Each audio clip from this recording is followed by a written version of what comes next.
À moins d'un mois du scrutin du 19 juillet 2026, la présidentielle entre dans sa dernière ligne droite à Sao Tomé et Principe. La Cour constitutionnelle a validé le 16 juin 5 des 6 candidatures. Le président sortant Carlos Villanova, candidat à un second mandat, l'ancien premier ministre Jorge Bom Jesus, le leader parlementaire de l'ADI, Nito Dabreu, ainsi que les juristes Miguel Joao Bonfim et Eugenio Tini. Les principaux favoris sont Carlos Villanova, qui mise sur un discours de rassemblement malgré les divisions de l'ADI, Jorge Bom Jesus, principal candidat de l'opposition, et Nito Dabreu, considéré comme une alternative crédible. Des 3 candidats qui sont en tête dans la course, que ce soit Carlos Villa, que ce soit M. Jesus ou M.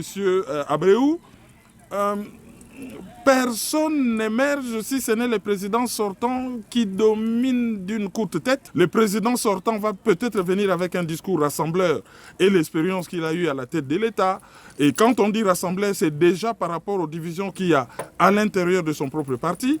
L'opposition peut brandir une certaine stabilité et une nouvelle façon de gérer le pays. La seule candidature rejetée est celle de Nino Montero, homme d'affaires, député et président de la coalition MCI-PS-PNU, écarté pour des critères liés à l'origine familiale. Son parti dénonce une décision qu'il juge contraire à l'article 15 de la Constitution, discriminatoire et politiquement motivée, et annonce un recours devant la Cour constitutionnelle au nom des Sao Toméens nés dans l'archipel. L'élimination d'un autre candidat ne peut pas paraître dans ce pays comme étant une décision politique parce que jusqu'à preuve du contraire, la Cour constitutionnelle de Sao Tomé et Principe fonctionne normalement. Donc, on peut attendre à ce que le processus de son invalidation puisse être infirmé ou confirmé par la Cour constitutionnelle. Selon les données provisoires de la Commission électorale nationale, 142 298 électeurs sont inscrits, soit près de 19 000 de plus qu'en 2022.